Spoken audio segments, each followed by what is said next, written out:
वो देखिए माँ भगवती का मंत्र नहीं हुआ है, गायत्री मंत्र का है ना, 100% है आदिशक्ति का। इसमें क्या करेंगे, गायत्री मंत्र सभी याद है तो साथ साथ कर सकते हैं। तो पहले से फिर सुन लेंगे, जैसे 2-3 बार करेंगे आप। ओम भूर्भुवः स्वः तत्सवितुर्वरेण्यं भर्गो देवस्य धीमहि धियो यो नः प्रचोदयात्। ओम भूर्भुवः स्वः तत्सवितुर्वरेण्यं भर्गो देवस्य धीमहि धियो यो नः प्रचोदयात्। ओम भूर्भुवः स्वः तत्सवितुर्वरेण्यं भर्गो देवस्य धीमहि धियो यो नः प्रचोदयात्। ओम भूर्भुवः स्वः तत्सवितुर्वरेण्यं भर्गो देवस्य धीमहि धियो यो नः प्रचोदयात्। हरि ओम। स्थिति करेंगे सभी इस प्रकार से बैठकर 3 बार उनको उच्चारण करना है। प्रथम नमन माता पिता को, द्वितीय परमपिता परमेश्वर को, तृतीय नमन अपने अपने परम गुरु को।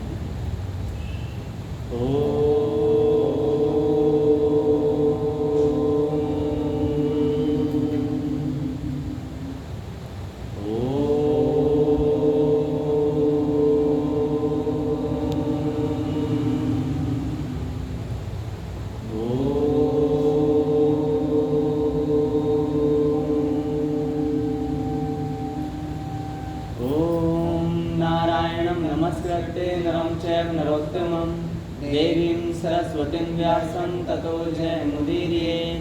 ओम नमो भगवते वासुदेवाय। ओम नमः पितामहाय। ओम नमः प्रजापतये।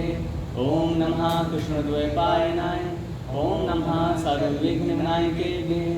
ओम। तो लास्ट क्लासेज में वट वी हैव रीड, भगवान के पापी उदाहरण तो नहीं देते हैं, भगवान को देखा या नहीं या मानते भी नहीं, है ना। ये हो गया था ना श्रोता के प्रकार, ये थे हमारे। आज की हम क्लास में कुछ लेंगे, कुछ स्टेप्स इसमें कुछ होंगे। हाँ ताली बजाओ साथ ही। यही होना चाहिए तो है ना, बुद्धि कितने प्रकार की।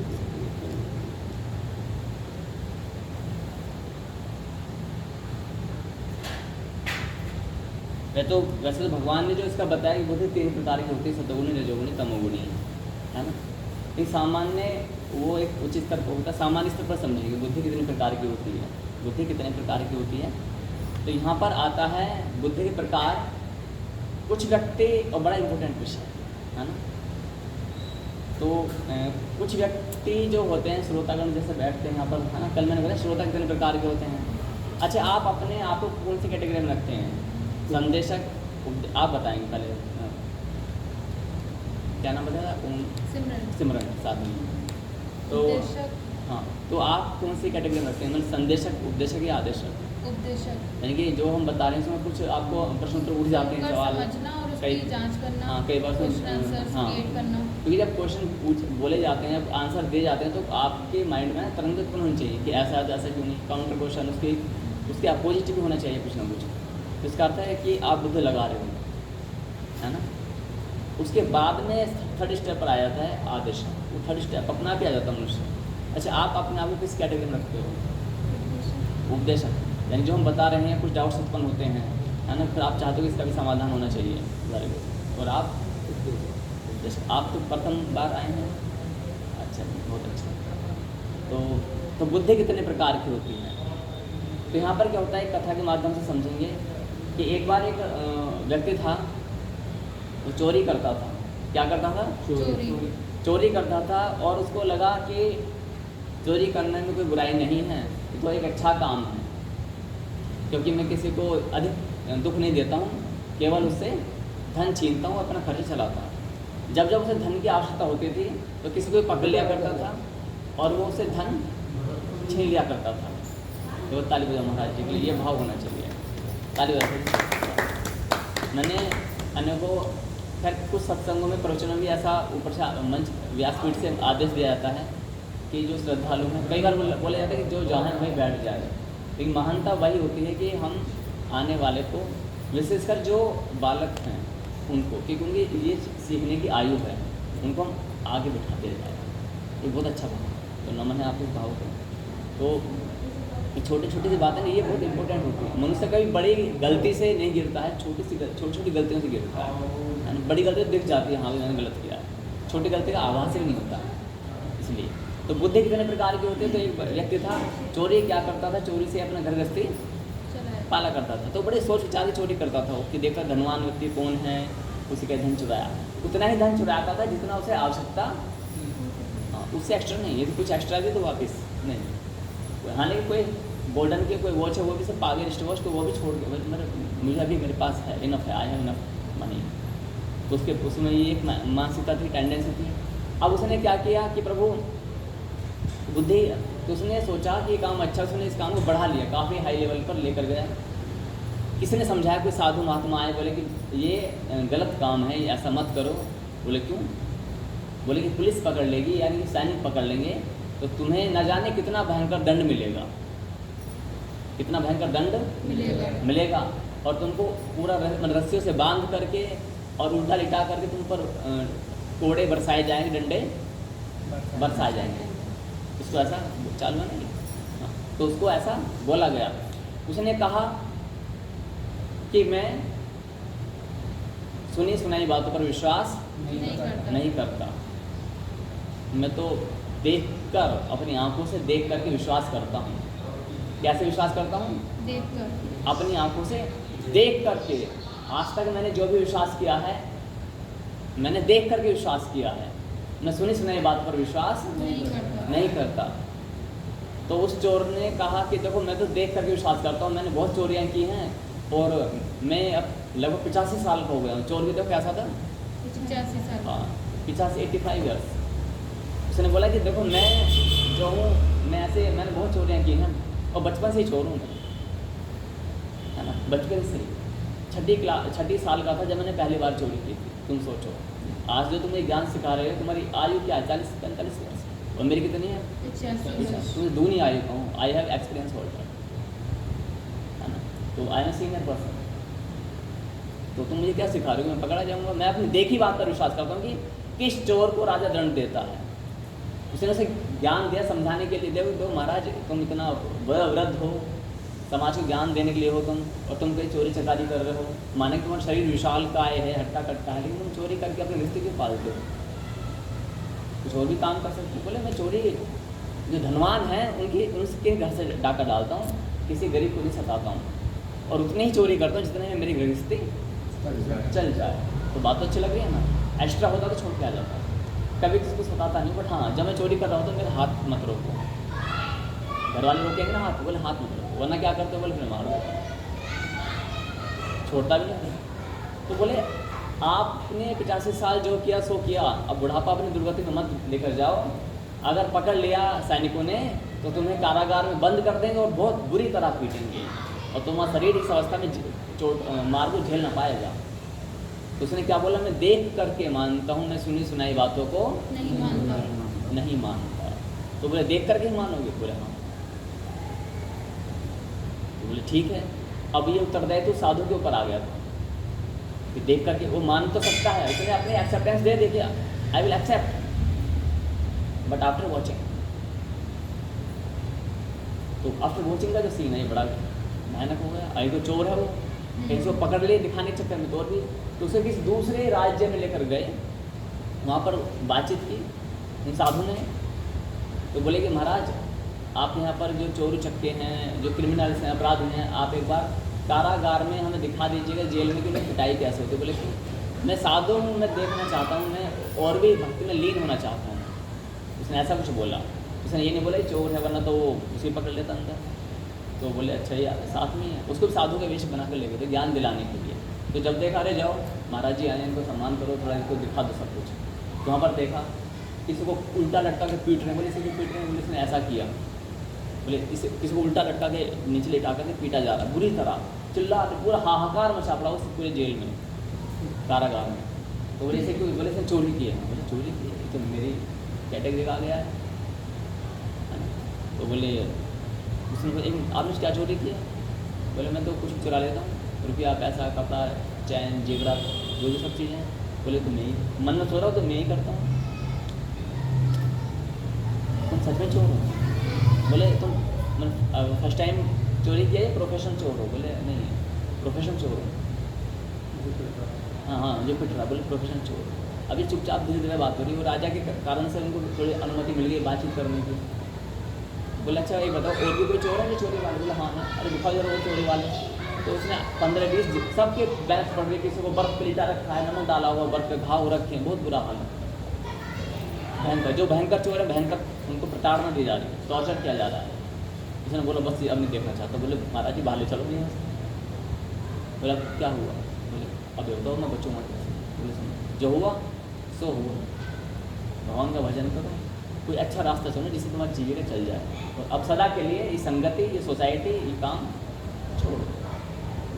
चलो तुम्हें पश्चाताप हुआ है, अब आगे मत करना, ना करना ना करने देना। तो कुछ व्यक्ति ऐसे होते हैं हमारे समाज में जो देख कर के ही मानते हैं हमें। तो पहली बुद्धि कौन है? जो देख कर माने। लिख लेना, जो जैसे मैंने कहा कि हम भगवान को देखा नहीं, हम मानते भी नहीं, है ना? तो क्या अपनी माता को देखा है? किसी ने अपनी माता को देखा? हाथ खड़ा कर दो जो माँ को देख करके माने। हाथ खड़ा कर दो, नहीं हाथ है तो खड़ा कर दो, नहीं। जो अपनी माँ को देख करके माने हैं, अब वो हाथ खड़ा कर दो।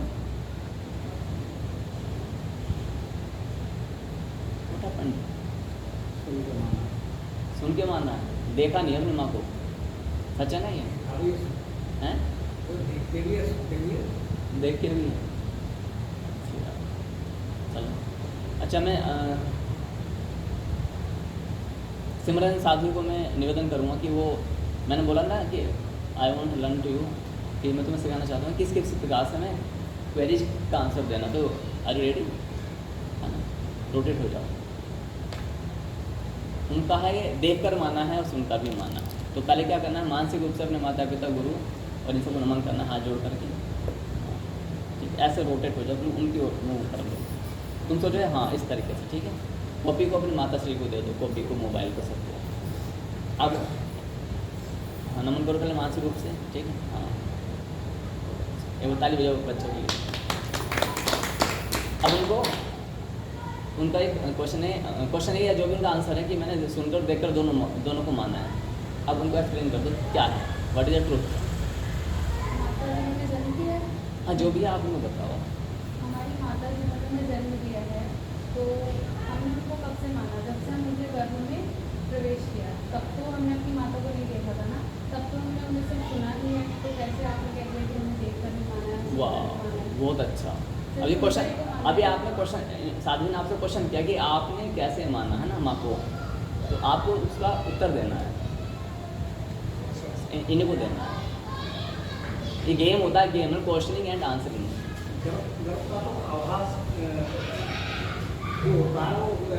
उन्हीं को बता दो। जो बच्चा थोड़ा सा बड़ा होता है, समझदार होता है, उसे इस बात का ज्ञान होता है कहीं मेरी माँ है, किसी के द्वारा मेरा जन्म हुआ, तो देखा भी होता है। इससे पहले नहीं देखा होता है ना? इससे पहले तो सवाल ही कर रही हाँ, तो हमने जब से मानना स्टार्ट किया है तो मतलब सुनकर ही माना, देखा नहीं है। माँ को देखा तो हमने तब है जब हमारा जन्म हो गया। जन्म से पहले ही हमने उनको माँ माना, मतलब जो हमारा परवरिश कर रहा है, जब तक हम गर्भ में हैं तब से उन्होंने परवरिश स्टार्ट कर दी है, तो वो तो सुन के ही माना है ना, देखा नहीं है। तो अंडरस्टूड और नॉट? आप समझ पा रहे हैं मेरी बात को? बात समझ पा रहे हैं। पर ये है जो सुनने के साथ साथ वास्तव में भी देखते हैं, कभी कभी ऐसी स्थिति पैदा हो जाती है कि बच्चे को हमारे दूसरे के यहाँ दान कर दिया, तो उसके यहाँ अरे आप वो सुनाई बात हो जाएगी। हम वास्तव में देखते हैं सभी लोगों को कि हाँ इसकी माँ के द्वारा हमारे अनुवाद बताते हैं। आप कहना कुछ चाहोगे बच्चे?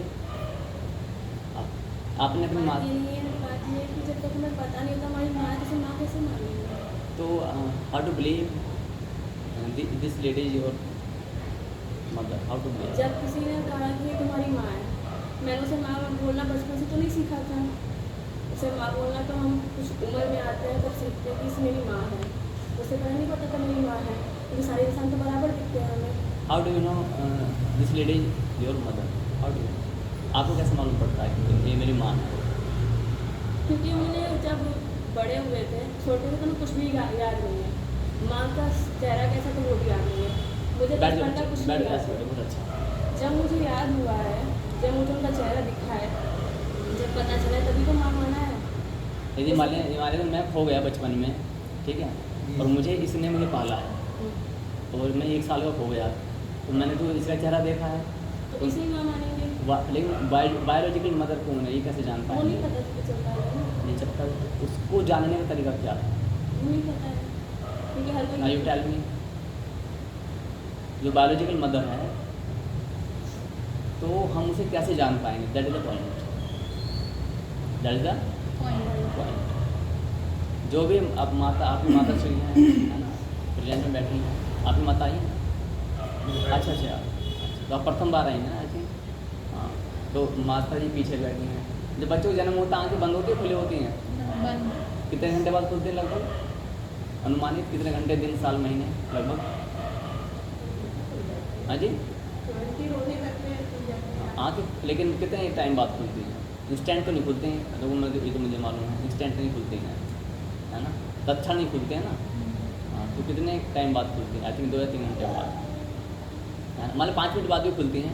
तो उस जीव को नहीं पता कि मैं कहाँ से बाहर आया हूँ धरती पर, किस गर्भ से मैं बाहर आया हूँ, नहीं पता चलता ना।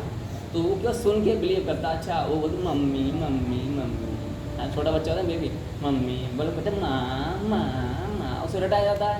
अब वो देख, अच्छा ये वो देखता है छोटी छोटी आँखों से, ओ ये चेहरा, ये मोहरा, ये माँ माँ माँ माँ माँ करने का तो माँ मानने लगता है, भले वो लेडी कोई भी क्यों ना हो, ठीक है। तो ये तो जो देखकर मानते हैं वो आते हैं इस वाली बुद्धि में। तो ये कौन सी बुद्धि है जो मैंने पहले बताई है। दूसरी बुद्धि होती है, अब कम टू द पॉइंट, कि कोई व्यक्ति होता है, मैं सेम कंटेंट को आगे बढ़ाऊंगा, कि एक व्यक्ति चोर होता है, चोरी कर रहा होता है, तो कोई साधु बोलते हैं कि चोरी मत कर, है ना, चोरी मत कर। तो बोलता है चोरी ना करो। बोले क्यों?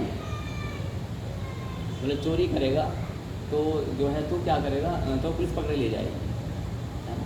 तो बोले बस, तो पुलिस क्या करेगी? बोले मारेगी, पिटेगी और बहुत बुरा हाल कर देगी। बोले अच्छा। वो सुनने मात्र से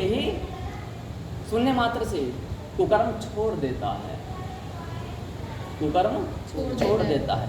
तो आपने इस वाले को ऊपर लिखना, ये पहला है एक्चुअली। ये जो सुनकर, ये जो देखकर मानता है, ये दूसरे नंबर पर आएगा। इससे पहले क्या आएगा? जो सुनकर मान जाएगा।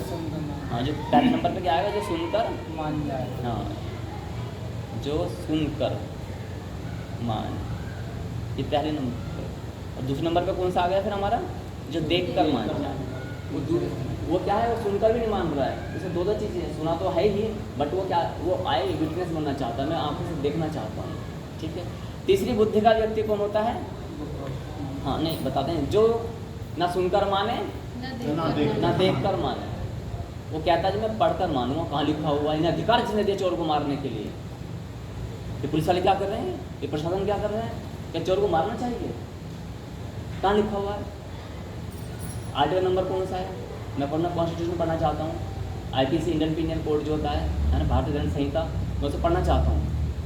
तो बोले अच्छा पढ़ के मानोगे, देख के मानो, पढ़ के मानोगे? बोले हाँ। तो जो पढ़ के माने, जो पढ़ के मानो, कौन सी बुद्धि का होता है?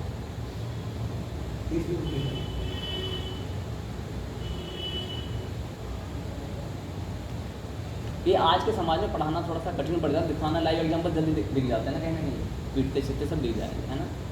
कहीं कहीं पर इसका उल्टा है, कहीं कहीं पर लाइव एग्जाम्पल नहीं दिखते हैं, पढ़ के माना जा सकता है। बुक्स अवेलेबल जहाँ पर होती हैं, डिपेंड करता है कि देश और काल कौन सा है ना। कहीं पर शास्त्र होते हैं, कहीं पर नहीं हो पाते हैं, कहीं पर संविधान अवेलेबल है, कहीं पर संविधान अवेलेबल नहीं होता है। तो जैसे जिसकी कंडीशन है। तीसरी बुद्धि का। चौथी बुद्धि का व्यक्ति कौन होगा? चौथी बुद्धि का व्यक्ति कौन होता है? न सुनकर माने, न देख के माने, न पढ़कर माने। जब तक उस पर डिटेल नहीं खत्म और ताली हो, जैसे क्या बोलते हैं आप भी ठीक है। हाँ, यानी जो भोग के माने, वो सुनो, वो क्या कहेगा? हमने कहा चोरी नहीं करनी चाहिए, चोरी माने कोई भी पाप है ना। और हम सब चोर हैं कि नहीं है? हाँ। कौन कौन चोर है? हाथ खड़ा कर दो पहले। एक चोर, 2 चोर, 3 चोर। आपने क्या चुराया पहले बताओ? कुछ चुराया? आपने चुराया है? क्या चुराया बताओ, कैसे चोर आप बताओ। बहुत सारी चीज़ें करते हैं और फिर दूसरों से झूठ बोल देते हैं और फिर वो चोरी हम छुपा लेते हैं। अच्छा, चलो वैसे तो हम एक बहुत बड़े चोर हैं कि सब बैठे हैं चोर, है ना, बट मैं चोर नहीं हूँ, ऑनेस्टली बोल रहा हूँ। मैं पहले चोर था बट अब मैंने चोरी छोड़ दी है ना। ये वो टिप विषय है, किसी दिन बताएंगे, या ये मैं समझना साधु से मालूम बोलूँगा कि जिसे अब तुम अभ्यास करना धीरे धीरे है ना, हाउ टू टॉक। तो यहाँ पर क्या होता है, जो भोग कर माने, जो भोग कर माने, वो व्यक्ति क्या बोलते हैं, देखो चोरी करना पाप हो या पुण्य मुझे पता नहीं है, लेकिन ना तो मैं सुनी सुनाई बात पर विश्वास नहीं करता हूँ, मैं अपनी आंखों पर विश्वास नहीं करता हूँ, मैं किसी किताब पुस्तक पर विश्वास नहीं करता हूँ जी। मैं तो जो आप बीती है, सेल्फ रियलाइजेशन, आत्मानुभूति, मैं छाते की बात, मैं अपनी आप बीती अनुभव, इनकी बातों पर विश्वास करता हूँ। तो हम समझाएंगे कि कुकर्म मत करो, बोले मान जा, बोले नहीं मानूंगा, बोले बहुत बुरा पिटेगा, बोले सुनी सुनी बात पर, बोले देख ले, बोले वो अलग चोर था, हम अव्वल किस्म के चोर हैं, हम कहाँ पकड़े जाएंगे। वो तो ऐसी है ना, वो क्या बोलते हैं छोटे चोरों को, जेब कतरे, वो जेब कतरा, हम बड़े वाले चोर। हाँ ठीक है, तो बोले हम कौन है, हम बड़े वाले हैं, तो बोले भोग के मानेगा। तो एक दिन क्या होता है, प्रभु प्रशासनिक विभाग आता है और उस पर रेड पड़ते और उसे घेर लेते हैं, दबोच लिया, लेकर गए, और जब बैट बज फिर याद आता है वो महाराज भी सही कह रहे थे और महाराज जी प्रभु सही कह रहे थे, पुलिस आप छोड़ दो, अपनी करूँगा मैं छोड़। फिर जब आता है वहाँ से बाहर आया, टांगें टूटी हुई हैं, हाथ टूटे हुए, सब कुछ टूटा हुआ है, बोले क्या हुआ, बोले महाराज जी अब मुझे अनुभव हो चुका है, अब मैं चोरी नहीं करूँगा। भोगने के बाद उसका रियलाइज हुआ कि भाई अब चोरी नहीं करूँगा। बोले क्यों, अब फिर वो अपने आप तो बाज आया ही, फिर गली मोहल्ले हर जगह जाता है, नगर नगर में, फिर मंच लगा के भाषण देता, अब प्रभु कोई चोरी मत करो। बोले क्यों, मैं चोरी करता था और मुझे पता है कि कितना बड़ा दंड मुझे झेलना पड़ा है। उसको सेल्फ रियलाइजेशन हो गया। अच्छा हमारी बुद्धि कौन से इन चारों में से अभी मत बताना मुझे, है ना, क्योंकि उससे तुमको एक इंसान फील हो सकती है, अपने अंदर रखना जी हम अरे यार हम तो ये मानते थे पहले। अच्छा एक पांचवी बुद्धि का व्यक्ति होता है, बताओ कौन।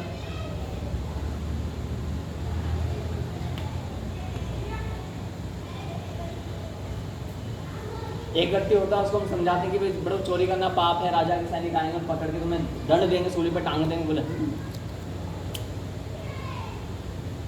कुछ नहीं होता। बोले तेरा पड़ोसी पकड़ा गया है, बोले तो किसी के पकड़ने से हम अपना काम छोड़ दूँ।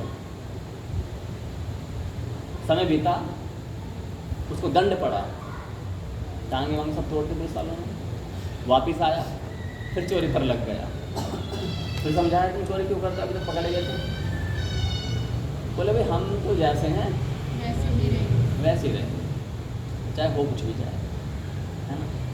पुलिस अपना काम करे और हम अपना काम करें, सारा हर डिपार्टमेंट को अपना काम करना चाहिए, ठीक है। उसका अपना डिपार्टमेंट है, वो सारे अच्छे हो जाएंगे तो फिर पुलिस जेल में जाएगा कौन, फिर पुलिस वाले बेरोजगार नहीं हो जाएंगे, वकील खाली घूमेंगे कितने के पेटों पर लात लगेगी। तुम चाहते हो देश में ऐसी अर्थव्यवस्था डामाडोल हो जाए, बोले नहीं चाहते, बोले इसलिए हम समाज के हित में काम करते हैं।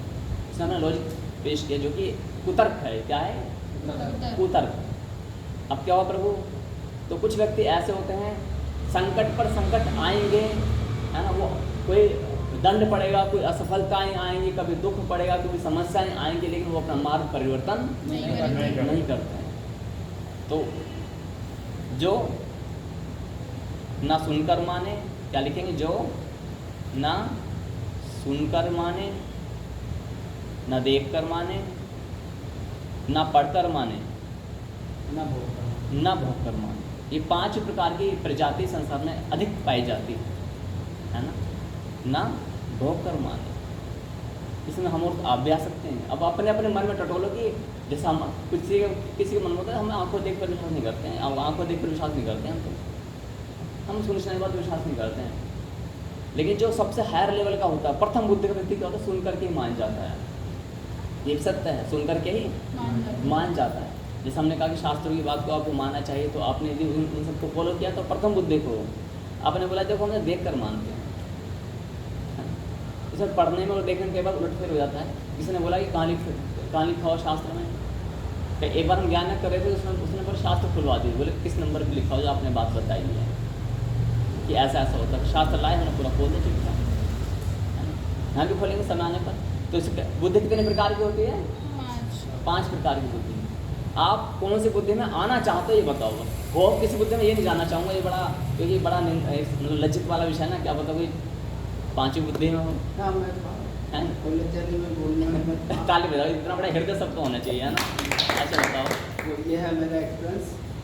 मैं शराबी था, अच्छा डेली पीता था, पर दूसरे तीसरे दिन पी लेता था। तो अच्छी तो बात शर्माने की बात नहीं देखो, है। आपको पहले मैं नमन करूँ कि आप भारतीय अर्थव्यवस्था में महान योगदान जी जी आपने मेरा दिया है। होना। मैं बोली था, मैंने आपने भी कहा, मेरी धर्मपत्नी ने कहा, मेरे माता पिता ने कहा, शायद में बच्चे छोटे थे उन्होंने भी कहा होगा, समाज ने, रिश्तेदार या दोस्तों ने, मैंने नहीं छोड़ी तो अपने आप छोड़ी, सब कुछ त्याग किया, सब कुछ छोड़ दिया, भोगने के बाद छोड़ा। हाँ हो गए कम से कम 20-25 साल, 30 साल तो हो गए। अच्छा, तो उसमें आपका विवाह हुआ ही होगा शायद, जी विवाह हुआ होगा। हो गया था। हाँ हाँ, तो वही काफ़ी पहले की बात है। तो ये 5वीं बुद्धि वाला था, हम्म? 5वीं बुद्धि वाला था। हाँ, तो ये हमने क्या बोलते हैं, इस ज्ञान की एक महिमा गरिमा पता है क्या होती है ना।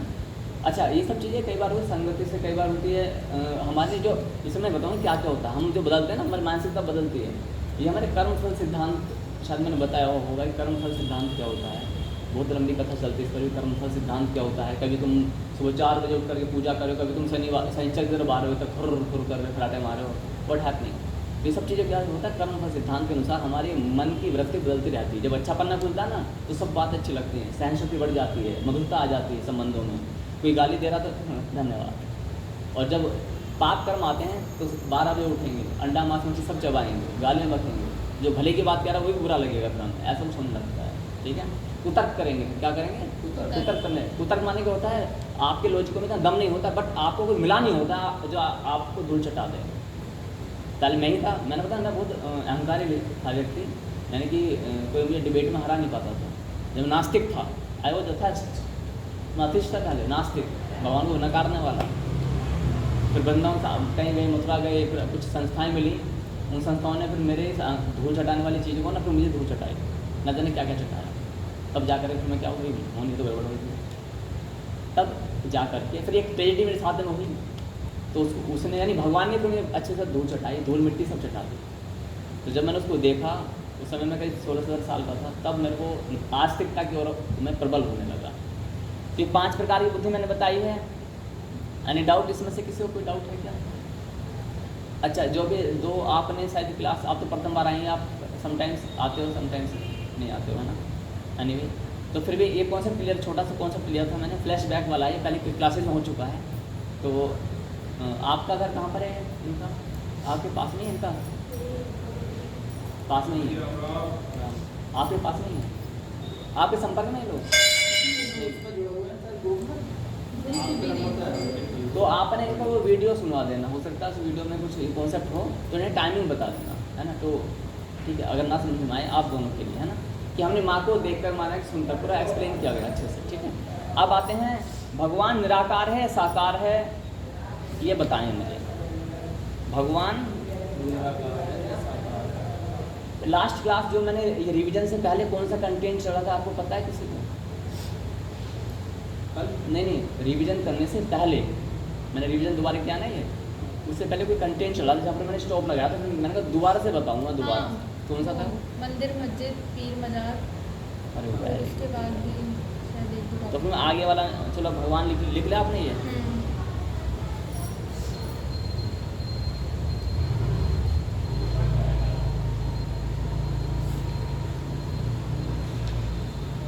जहाँ पर वो कंटेंट लिखा हुआ ना, मुझे लिखा हुआ आपके पास में? वो वाला नहीं, उसके बाद से रिवीजन से ही स्टार्ट किया है। अच्छा, हाँ, वो मुझे बताना है ना, रिवीजन के बने अगले नेक्स्ट नया कंटेंट पढ़ाना पड़ेगा ना गलती से। तो भगवान निराकार है या साकार। है ना? What would you like to say about this matter? क्या कहना चाहोगे आप जी? आप क्या मानते हो, भगवान साकार है, निराकार है, क्या है? बहुत लंबी बहस होती है और पूरा संसार डिवाइड है इसमें कई हिस्सों में। एक पक्ष निराकार को मानने वाला है, एक पक्ष साकार को मानने वाला है। आपका क्या मानना है विद रीजन? क्यों? कहीं कहीं ऐसा महसूस होता है कि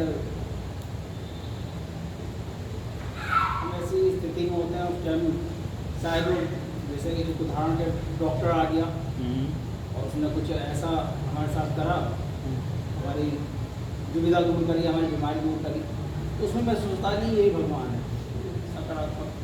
बहुत अच्छा। और कोई ऐसे अपना मंतव्य, अपना मत रखना है, ऐसा अपना विचार रखना है। देखो रखोगे ना, जब तक इससे कुछ निकालोगे नहीं। देखो अभी आपको मैं चूल्हे निंदा करने के लिए बोलूँ, कहीं विवाह में जाते हो आप कितने पटर पटर पटर पटर बोलते रहे, 2 घंटे भी है ना, वाणी को विराम नहीं मिलेगा, है ना। ये जैसे हमारे साथ को अमरोह वाले उसमें हुआ था, मैं सुबह नहीं यार, फिर वो हमारे साथ थे, हादसे से बच गए। ये सब उसी में इस पर दिखते हैं। हाँ ठीक है, बहुत अच्छा आपने। एनीबडी एल्स, कोई आप भी बताओगे अपना मंतव्य। आपकी भी तो हर एक विचारधारा तो होती है कि हम सनातन में जन्मे, तो ऐसा तो होगा ही नहीं कि आपने कभी चिंतन मंथन ना किया हो, ये शब्द ही ना सुने हैं ना, ये नाम तो सुने होंगे ना, समाज में रहते हैं। निराकार क्या है, अब तो बाहर तो आपको बोलोगे, यहाँ पर नहीं बोलोगे, फिर कैसे होगा, है ना। एक्चुअली हमें ये नहीं पता कि कहाँ पर आंखें खोलनी, कहाँ पर वाणी खोलनी है, कहाँ पर कान खोलने। हम क्या मंदिर में जाते हैं ना, तो हम कहते क्या करते हैं, भगवान को देखेंगे आँख बंद, जबकि आंखें खुली हो। ठीक है। बोले क्या करें दर्शन करने के, आँख क्यों बंद कर ली। बोले अच्छा बताना भगवान का मुँह कैसा था, हाँ वो तो दिखाएंगे। अच्छा बताना कौन सा रंग पर पहनते हैं, बोले वो तो पता है, कुछ नहीं पता। बोले क्या क्या करने गए, बोले मंदिर गए। क्यों गए थे, बोले भगवान के दर्शन करने। तो तुम दर्शन देने जा रहे हो आँखें बंद करके, लेने जा रहे हो, पहले ये पता करो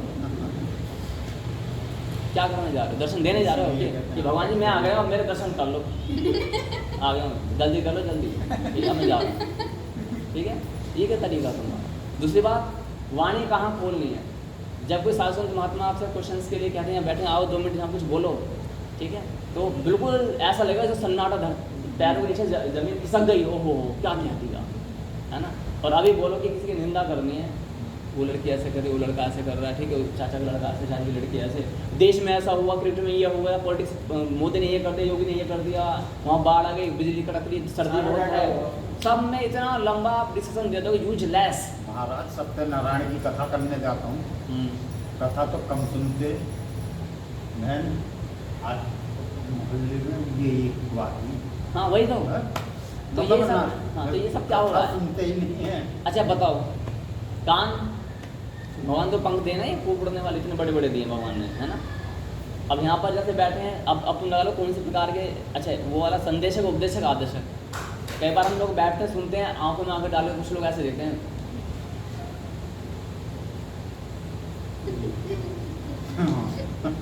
बिल्कुल। तो अब उनको लगता है कि सामने वाला व्यक्ति मूर्ख बोल रहा है, उसको मालूम है कि झपकी ले रहे, लेकिन आप आँखें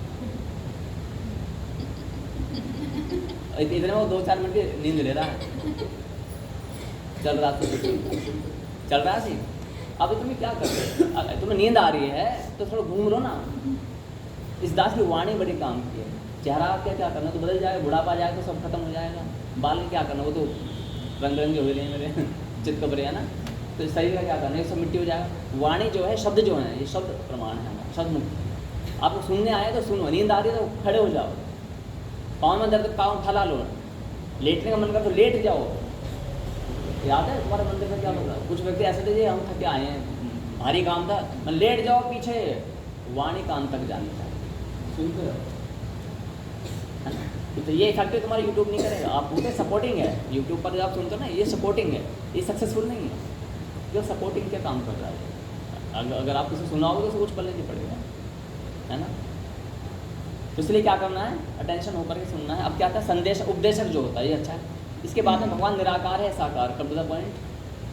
हाँ जी आप बताएं, इधर बताएं आप क्या है, भगवान निराकार है, साकार क्यों और कैसे। पहले बताएं है क्या, निराकार मानते हो, साकार मानते हो, या निराकार साकार दोनों मानते हो, या कुछ भी नहीं मानते हो, बोले इनसे अलग ही हो, है ना। क्या है, साकार ही मानते हो। क्यों मानते हो, बहुत सारे पॉइंट ऐसे होते हैं। 2 पॉइंट बता दो, 2 पॉइंट, बहुत सारे नहीं चाहिए, 2 पॉइंट बता दो।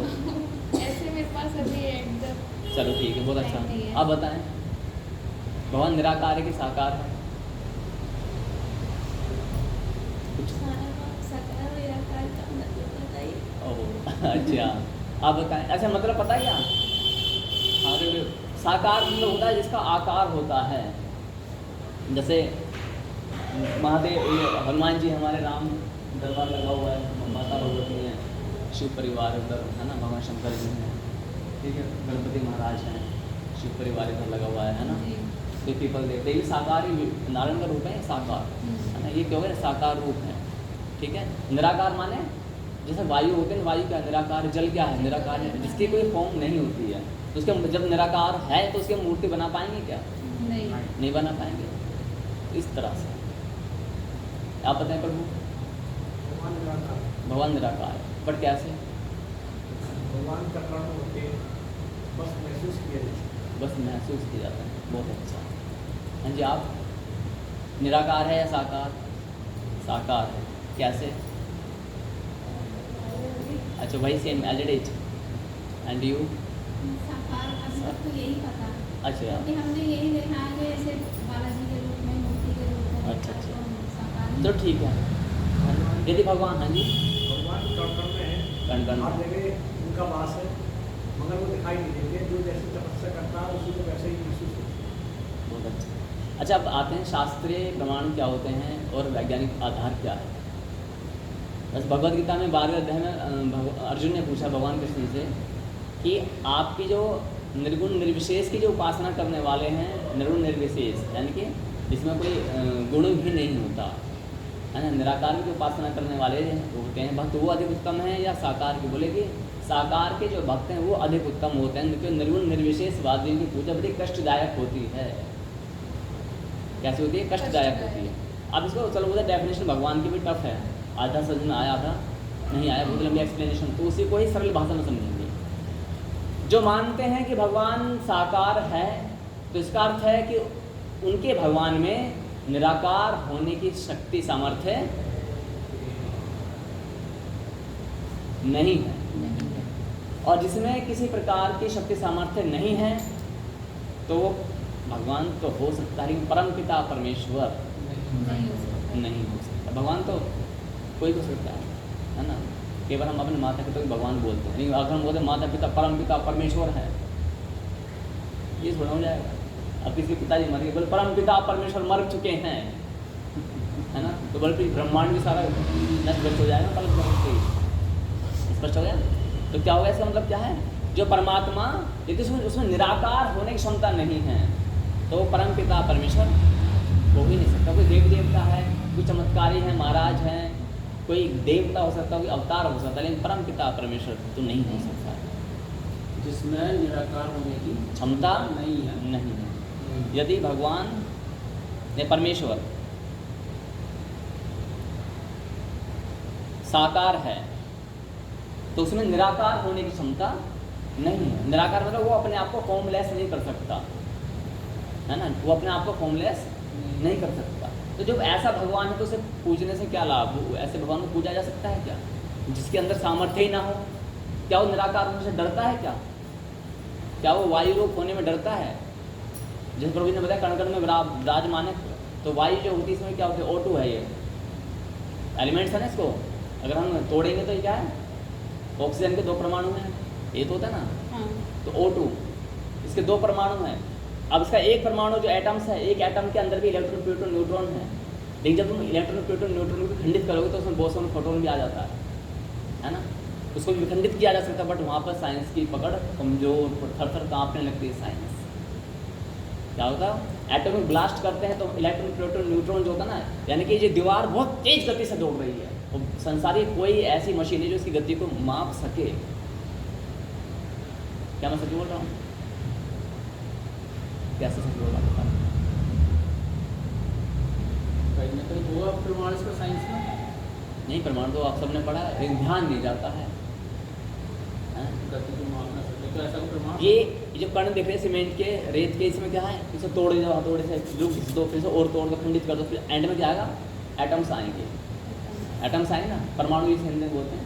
तो एक परमाणु के अंदर क्या होता है, हम जो कक्षा में पढ़ा इलेक्ट्रॉन प्रोटॉन न्यूट्रॉन, तो इलेक्ट्रॉन ऐसे घूम रहा है, प्रोटॉन ऐसे घूम रहा है, न्यूट्रॉन ऐसे घूम रहा है, तो साइंस में पढ़ा हुआ ना, पढ़ा कि नहीं पढ़ा है? अच्छा, ये इन बच्चों ने पढ़ा होगा, पढ़ा है ना वो। तो प्रत्येक कण के अंदर वो इतनी तेज गति से, बहुत तेज गति से घूम रहा है ना। अब इलेक्ट्रॉन प्रोटॉन न्यूट्रॉन खंडन कर देते हैं, इस सभी साइंस वाले और अधिक जानते होंगे। तो इसमें कुछ और तत्वों की खोज की गई, बोसॉन और फोटोन, वो और भी डेप्थ में जाते हैं, उसके अंदर अभी साइंस नहीं गई जा सकती है। तो जो परमात्मा है वो कण कण के उनके भी अंदर भीतर विद्यमान है, तो जो साकार मानने वाले हैं उनका परमात्मा कैसा है, यानी राम कृष्ण शिव को जो मानने वाले हैं उनका परमात्मा क्या है, वो कण कण में विराजमान हो ही नहीं सकता क्योंकि वो साकार है ना। तो जो जिसमें निराकार होने की क्षमता नहीं, वो परमपिता परमेश्वर कैसे हो जाएगा? अच्छा नहीं समझा रहा। जो यदि आपने मान लेते आप तो बड़े शिव के भक्त हैं हम तो, ठीक है, इसको पूरा सुनना, अधूरा सुनोगे तो अर्थ ज्ञान हो जाएगा। और अर्थ ज्ञान मौत का सामान, चाहे ये कंटेंट 2 विषय में 3 दिन में, 2 दिन में, 2-3 दिन में। जो साकार को मानने वाले हैं वो अपने अंतःकरण में धारणा बना चुके हैं गलती से, अर्थ ज्ञान सुन करके इलॉजिकल, कि हम शिव को, राम को, कृष्ण को, राधा को, दुर्गा को या जिसको भी मानते हैं वो साकार है, उनकी एक मूर्ति है और वो इस रूप में विराजमान है। That is right, no problem. लेकिन वो कहते हैं कि हमारा जो परमात्मा है वो निराकार हो ही नहीं सकता। उनके मन में ये धारणा है और कट्टरता से है, वो डेप्थ में वो उसको मानते हैं कि भगवान तो साकार ही है। यहाँ पर शब्द लगा ही का अर्थ क्या होता है? जब ही लगा देते हैं कि निराकार नहीं है, वो साकार ही है। हाँ जी, चेंज नहीं हो सकता है। वो उसको बाउंड कर रहे हैं, क्या कर रहे हैं? बाउंड कर रहे हैं अपनी डेफिनेशन में। तो परमात्मा जो बाउंड हो जाए डेफिनेशन में, परमात्मा कैसा? जो एक शब्दों की परिभाषा में बंध गया, तो परमपिता परमेश्वर कहलाएगा क्या वो? नहीं। तो इसका अर्थ क्या है? परमात्मा निराकार भी है और साकार भी है। अब इसके उलट आ जाओ, मान लेते हैं आप निराकार मानने वाले हैं, आपने निराकार कहा तो, और आपने, है ना, आप सुनेंगे। तो कुछ लोग मानते हैं कि परमात्मा निराकार ही है और उनके घरों में कोई किसी देवी देवता का फोटो नहीं मिलने का है। हमारे सनातन धर्म के अंतर्गत ही हैं संस्थाएं ऐसी, हैं। मैं नाम, पता, परिचय, जाति, संप्रदाय गुप्त रखता हूँ और आपसे निवेदन करता हूँ आप केवल क्वेश्चन पुटअप कीजिएगा। किसका नाम, पता, परिचय, जाति, संप्रदाय ना बताएं। आपको क्वेश्चन पुटअप करना है, क्वेश्चन पुटअप कीजिए कि वहाँ पर ऐसा होता है, तो नाम ये आइडेंटिटी नहीं बताना है। आप वहीं घटना या वाक्य या कोई भी ऐसी चीज़ बताओ, क्वेश्चन पुटअप कर सकते हो, है ना। क्वेश्चन पुटअप करना आपका अधिकार है। तो कुछ संस्थाएं ऐसी हैं संसार में जो परमात्मा को निराकार बोलते हैं, बोले कि यदि भगवान साकार है तो वो एक देशीय है, वो सर्वव्यापी नहीं हो सकता। जैसे प्रभु जी ने बताया कि वो तो कण कण में विराजमान है। लेकिन परम पिता परमेश्वर जिसके लिए सब कुछ संभव है, everything is possible for supreme power. am I right or wrong? What do you say? हैं? राइट हो ना यहाँ तक? तो परमात्मा के लिए सब कुछ संभव है। तो जिस परमात्मा के लिए एवरीथिंग इज पॉसिबल है, तो परमात्मा अपने आप को साकार रूप में लाने से क्यों डरता है? वो अपने आप को शरीर के रूप में बनाने से क्यों डरता है? हैं? नहीं, आप तो दोनों नाव में चलना चाहते हैं, या तो निराकार के नाव में बैठो, है ना, या तो फिर साकार की। आप निराकार की,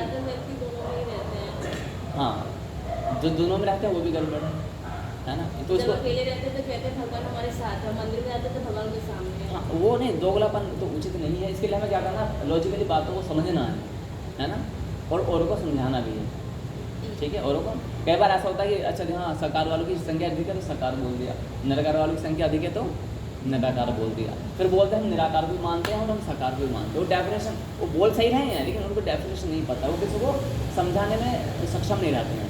तो जो परमात्मा को निराकार मानने वाले हैं, इसका अर्थ है कि उनके परमात्मा में साकार होने की क्षमता नहीं। लेकिन सनातन धर्म में जो परमात्मा ने खुद बताया है, वो क्या बताया है कि परमात्मा निराकार भी है, साकार भी है, निर्गुण भी है, सगुण भी है।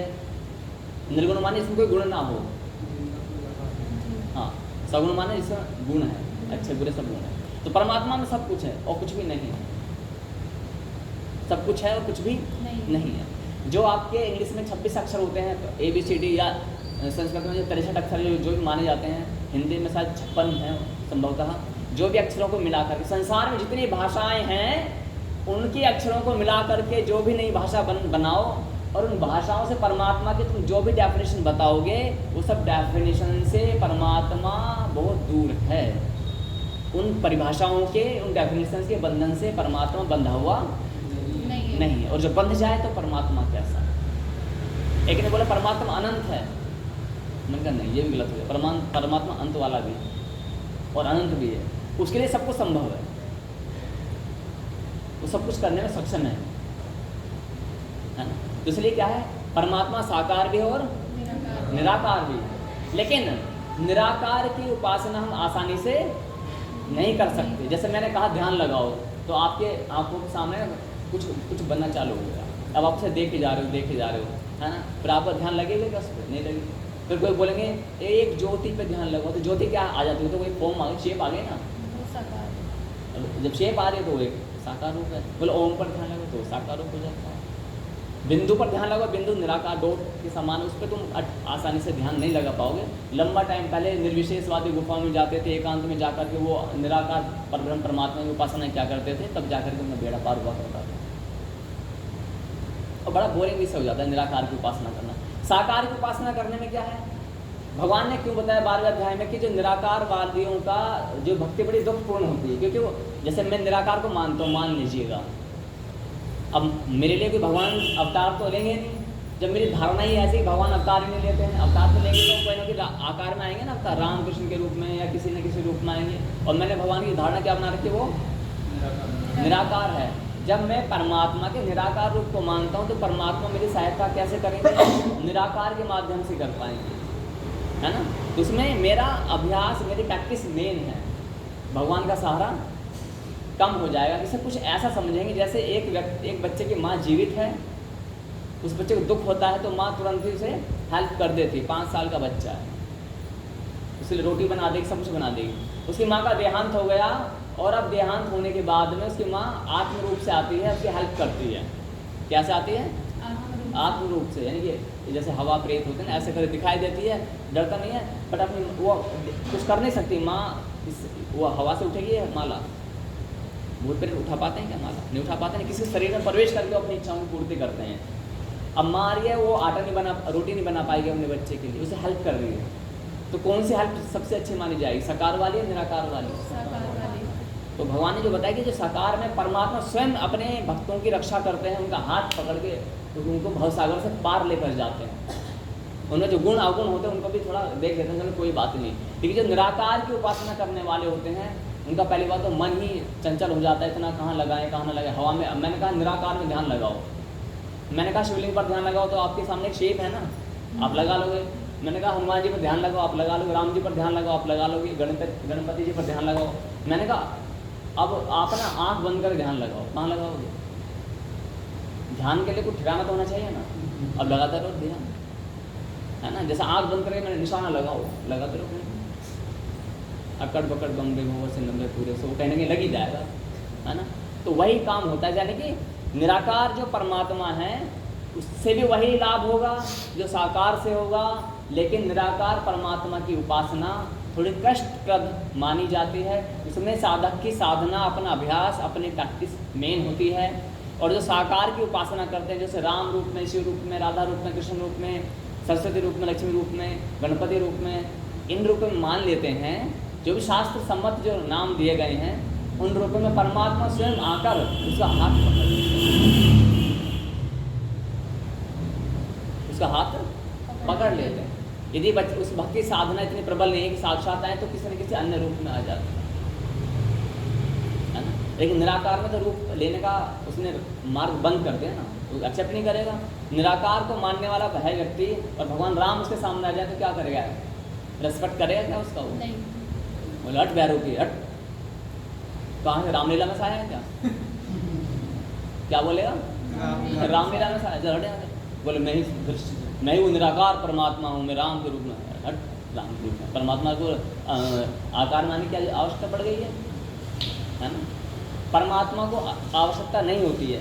क्लियर हो गया है तो कॉन्सेप्ट? परमात्मा साकार है या हाँ निराकार का।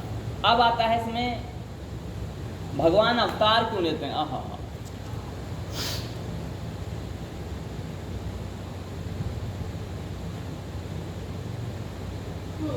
ये जो निराकारवादी है, निराकारवादी में कौन कौन सी संस्थाएं आती हैं, ये आप अपने आप सर्च कर लेना, है ना। अब यदि आपका क्वेश्चन होगा तो मैं बता दूंगा, ठीक है। यदि आप नहीं समझ पा रहे कि कौन कौन संस्थाएं आती हैं निराकार में, तो मैं बता दूंगा, ठीक है। और यदि आपको लगता है हमें पता है तो कोई प्रॉब्लम नहीं। हाँ जी, समाज, हाँ बहुत अच्छा। और दूसरा एक ही जानकारी है, नहीं पता, और निरंकारी वाले, हाँ, और इस्लाम जगत, हाँ इस्लाम, निराकार को मानने वाले।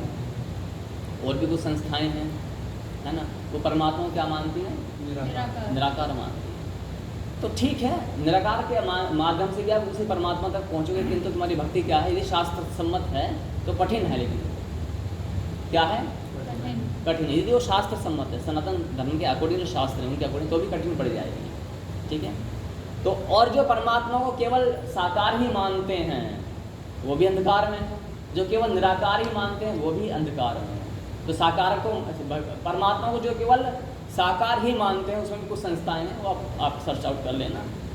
जो बोलते हैं साकार ही है जी परमात्मा, है ना, वो अड़ जाते हैं, लड़ जाते हैं, मर जाते हैं कि नहीं साकार है परमात्मा, वो भी अज्ञानता के अंधकार में जी रहे हैं। ठीक है, तो आप वो सब सर्च आउट कर लेना। लेकिन ऐसा नहीं कि संस्थाएं दोषी हैं, नहीं, इन संस्थाओं का हमारे मानव समाज पर बहुत बड़ा उपकार है ना। तो आपको प्रत्येक को नमन और धन्यवाद कहना चाहिए। ऐसा नहीं कि कोई निंदा का, उपेक्षा का पात्र नहीं, सब सम्मान के पात्र हैं।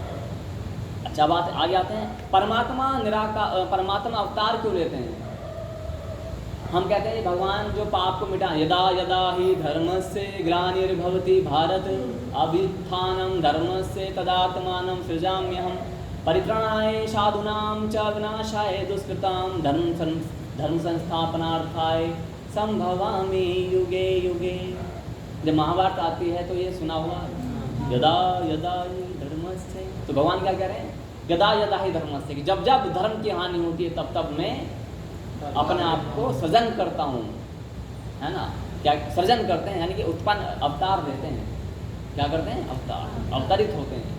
आरोही अवरोही आपने पढ़ा हुआ हिंदी में, गणित में होता है। अवरोही यानी कि 8 10 9 8 7 6 5 4 3, हाँ जी, तो उसी से सब बना है अवतार।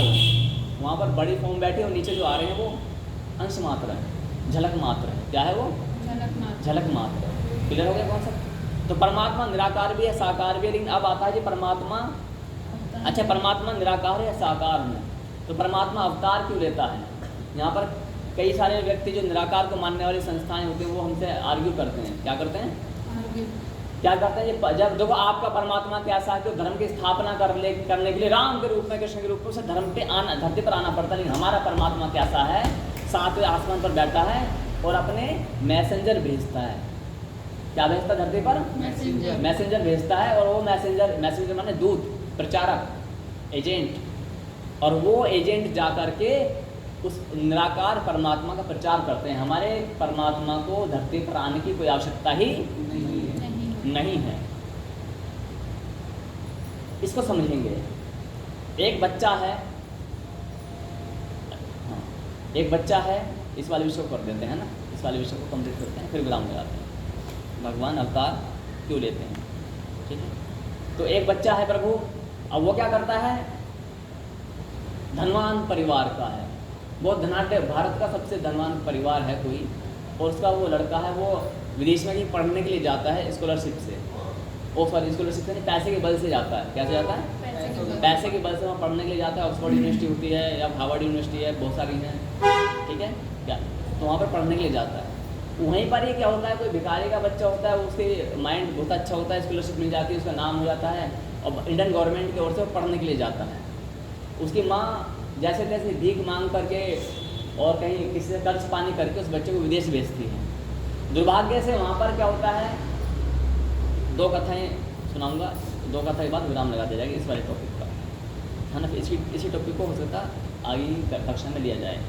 क्या होता है प्रभु, वहाँ पर वो बच्चा जब आगे जाता है पढ़ने के लिए, तो वहाँ पर कोई बीमारी आ जाती है, जैसे अभी कोरोना काल आया था, ऐसी कोई बीमारी आ जाती है। और वहाँ पर जो वो जो भारत का सबसे धनवान परिवार का जो बच्चा था वो जाता है।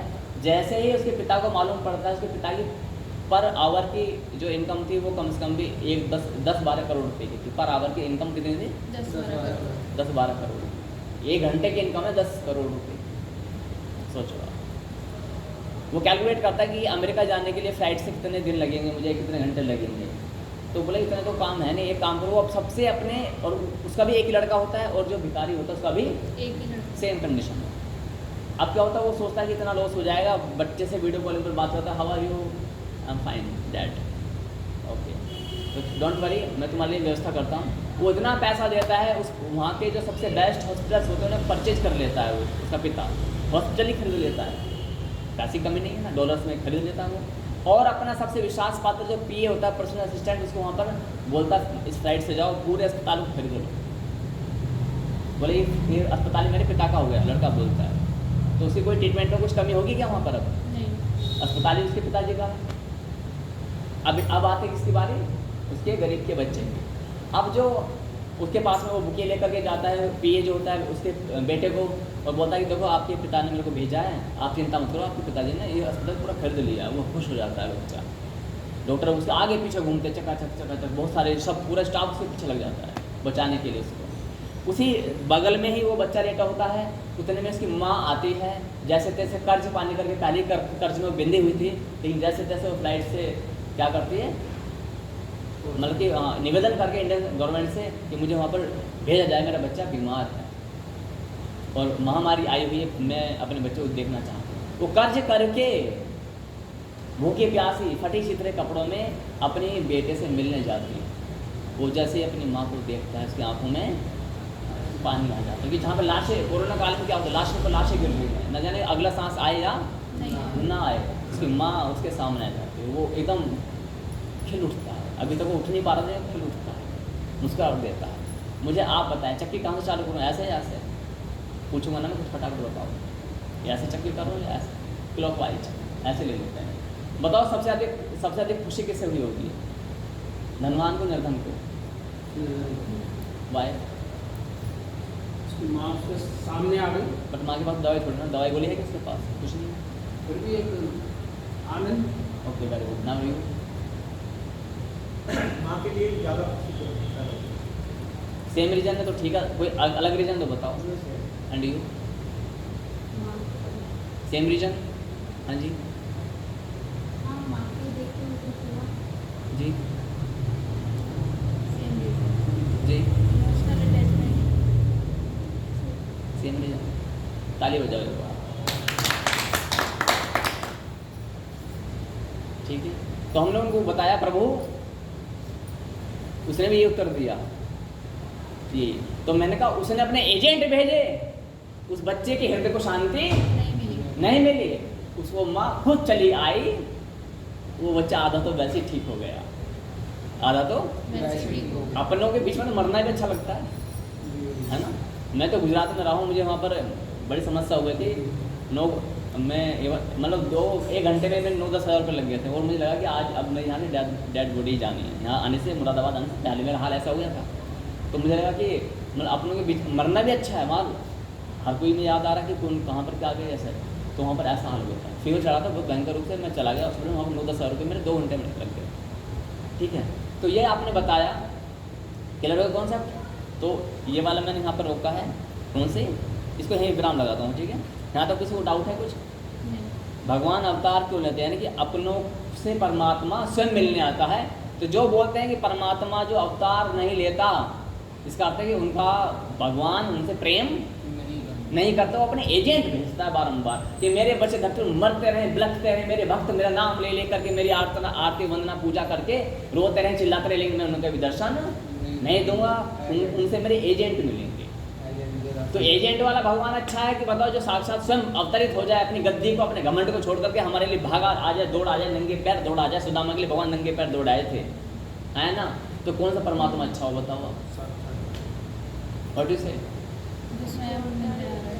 नाउ स्वयं आ जाए, है ना। आप खुद सोचो, पीछे वाले जो विभाग है, बच्चों वाला बैठा हुआ है, बच्चे का है ना। तो बस, तो आप अपने बच्चे को खुद जाओगे, अपने एजेंट भेजोगे, कुछ जाएंगे। ठीक है, इसी संबंधित एक इसको क्या, कौन सी कथा सुनाई थी मैंने, क्या है कथा का नाम, क्या क्या बोला था मैंने? एक गरीब का बेटा, एक अमीर का, है ना। गरीब का बेटा, एक अमीर।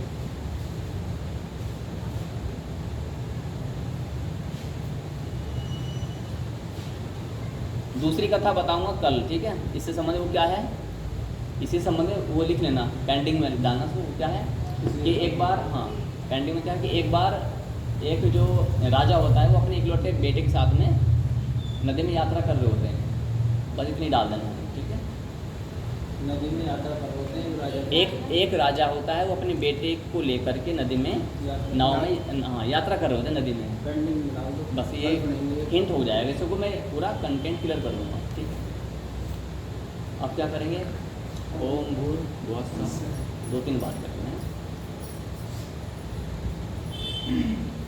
ये लॉजिक उनके लिए है जो बहुत से कुछ मैंने बताया जो निराकार जगत को मानने वाली संख्या है ना, वो लोग आपसे आर्ग्यू कर सकते हैं कि परमात्मा हमारा परमात्मा साथ आसमान में बैठो, धरती पर आने की आवश्यकता नहीं, क्योंकि प्रेम भी नहीं है तुमसे, इसलिए धरती पर आता नहीं है। हमारे परमात्मा को हमसे प्रेम है ना, वो हमसे मिलता भी है, हमसे गले मिलता है, खिलाता भी है और हमसे खाता भी है, सब कुछ करता है। हमारे पाँव में धोता है और हमसे पाँव धुलवाता भी है, हमारे लिए आंसू भी बहाता है ना। क्यों? मम्मी वांश उसके रूप में हमें वो हम उसी के तो अंश हुए। ओम भूर्भुवः स्वः तत्सवितुर्वरेण्यं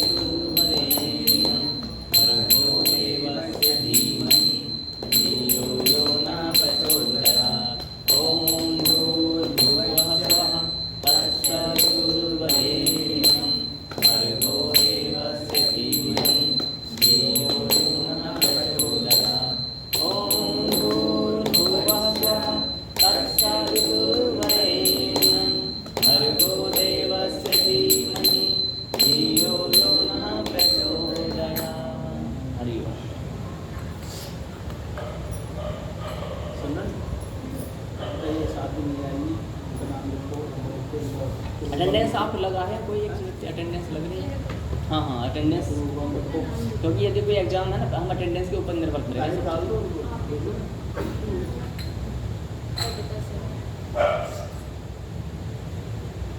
और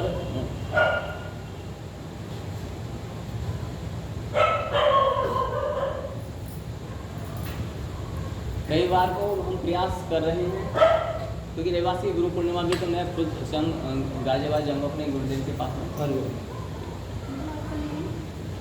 राजेंद्र